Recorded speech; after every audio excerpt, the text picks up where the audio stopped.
Ahora vamos a hablar de un triángulo. Los triángulos tienen tres partes y sus nombres derivan de acuerdo a la función que cumplen dentro del mismo. Este tipo de triángulo se conoce como triángulo rectángulo porque tiene un ángulo de 90 grados. Bueno, lo más fácil de nombrar es la hipotenusa. La hipotenusa es el lado más largo del triángulo. Es rápido encontrar el nombre porque es fácil de ubicar cuál es el lado más largo. Bien, para ubicar los otros lados necesitamos elegir alguno de los dos ángulos, o este o este. Elegimos este ángulo como ejemplo. Imaginémonos que tiramos que es una flecha y que el arco es justamente el ángulo que yo voy a medir. Donde clave la flecha, a ese lugar le llamamos cateto opuesto. ¿Por qué es útil este método? Porque nos permite rápidamente ubicar cuál es el cateto opuesto. Bueno, por descarte, el cateto que nos queda es el cateto adyacente. A la hora de hablar de fórmulas matemáticas, es común asociar al cateto opuesto con el seno, ya que por definición, el seno es el cateto opuesto dividido la hipotenusa, y el coseno es el cateto adyacente dividido la hipotenusa. Entonces, la relación nos insta a poder usar un nombre que sea práctico. Como la hipotenusa está en ambos casos, podemos asociar al cateto opuesto con el seno. De manera análoga, el cateto adyacente lo relacionamos con el coseno. En ocasiones, por cuestiones de geometría o de ejercicios físicos, nos es útil poder encontrar a través de los dos catetos que ya los tenemos como dato cuál es el valor de la hipotenusa. La forma de encontrar el ángulo que tiene la hipotenusa es a través de la tangente, así que podríamos pensar que la hipotenusa está relacionada con la tangente. Si queremos saber cuál es el valor de la hipotenusa, vamos a recurrir a la siguiente fórmula. La hipotenusa al cuadrado es la suma de los dos catetos al cuadrado. De esta fórmula podemos despejar no solamente la hipotenusa, sino el valor de cualquiera de los dos catetos. Para poder despejar el valor de la hipotenusa, aplicamos la raíz cuadrada a toda la expresión. Nos queda la siguiente fórmula. Entonces, simplemente reemplazando los valores del cateto opuesto y del cateto adyacente, podemos saber cuál es el valor de la hipotenusa. Supongamos que queremos saber los valores de los catetos sabiendo la hipotenusa y el ángulo. Lo que tenemos que hacer, como vimos hace un rato, encontrar cuál sería el seno y a partir de eso sabemos que el otro es el coseno. Vamos a empezar por el coseno. Como ya tenemos asociado el coseno al cateto adyacente, simplemente recordemos que es la hipotenusa por el coseno del ángulo que es dato. De manera análoga podemos hacer con el seno. Todo esto teniendo presente que cuando decíamos cateto opuesto lo asociábamos por definición a la hipotenusa. Entonces de esta forma podemos rápidamente encontrar cuáles son las relaciones trigonométricas correspondientes sin equivocarnos. Supongamos que queremos realizar la siguiente cuenta. A partir de la hipotenusa cuyo valor 5 y el ángulo alfa, que sería este ángulo, ojo que podríamos elegir el otro, pero vamos a elegir este, podemos encontrar cuánto valen el coseno y el seno. El coseno y el seno.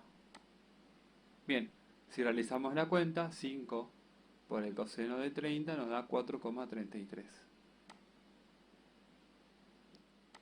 Y de manera análoga, 5 por el seno de 30 nos da 2,5.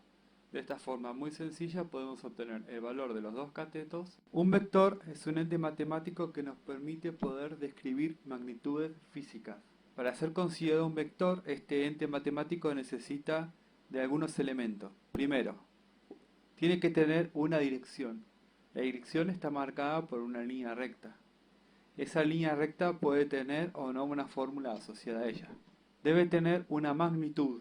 Esta magnitud es el tamaño del segmento que vamos a utilizar para representar esa fuerza.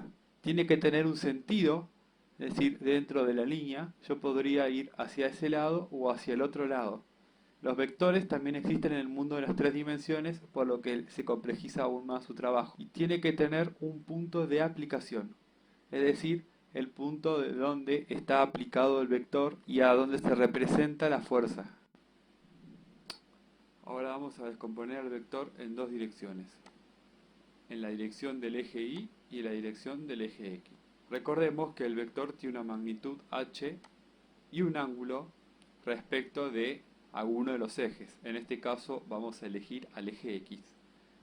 Este eje va a ser el lugar donde se proyecte nuestro vector.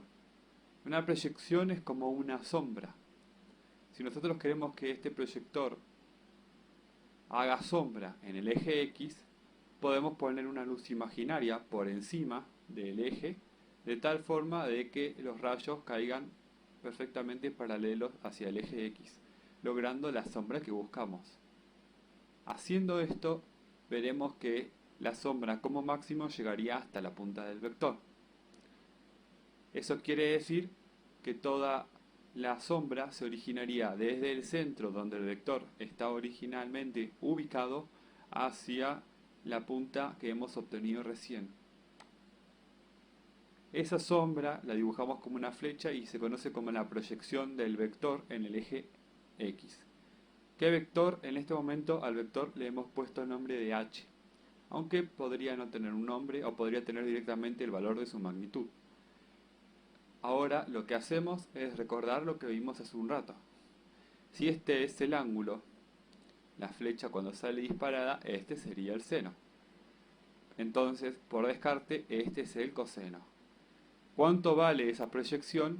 H por el coseno de este ángulo. Llamamos por nombre al ángulo con la letra griega alfa. Bien, vamos a repetir el procedimiento y ahora queremos proyectar en el eje Y. Para proyectar en el eje Y es necesario colocar una luz de tal forma de que la sombra esté en este eje.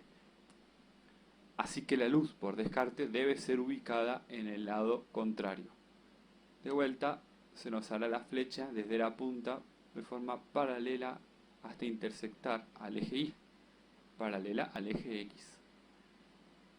Bien, nuevamente toda la proyección, toda la sombra va a generar este vector que llamamos que es la proyección del vector h en el eje Y. De forma análoga, habíamos deducido que la proyección tenía por tamaño el seno según vimos los triángulos.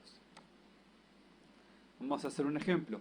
Supongamos que tenemos un ángulo de 30 y la hipotenusa, o en este caso la magnitud de nuestro vector h, vale 4. ¿Cuánto valen las proyecciones? 4 por coseno de 30 y 4 por seno de 30. 3,45 vale la proyección en el eje X y 2 vale la proyección en el eje Y. Bien, supongamos ahora que tenemos un vector. Este vector que ya hemos analizado, le vamos a agregar otro vector. Bien, ¿cómo se descompone ese otro vector? De forma análoga. Nuevamente vamos a tener el coseno de 60 y 6 es la magnitud del vector, así que 6 por el coseno de 60 me da 3. Y de forma análoga, 6 por el seno de 60 me da 5,2. ¿Qué pasa si el vector está acá abajo ubicado? Bien, a la hora de ubicar vectores, no interesa en qué diagrama esté, porque vamos a descomponerlo. Más adelante los vamos a sumar y ahí sí vamos a tener en cuenta qué ángulo es el que se mide. Pero por el momento que estamos descomponiendo vectores, no interesa desde dónde se tome la referencia. Entonces, para descomponer al vector, lo mismo que siempre, me imagino, necesito que se proyecte una sombra. Me imagino una luz de tal forma de que la sombra caiga en el eje. Entonces la luz estaría de este lado y la sombra se proyectaría hacia el eje Y. De manera análoga, la luz estaría acá abajo para proyectar en el eje X Y bueno, realizando las cuentas obtenemos estos valores. Esta es la forma en la que se descomponen vectores. Recuerden que para sumar vectores este procedimiento es muy análogo, pero tomamos como referencia el eje de coordenadas X.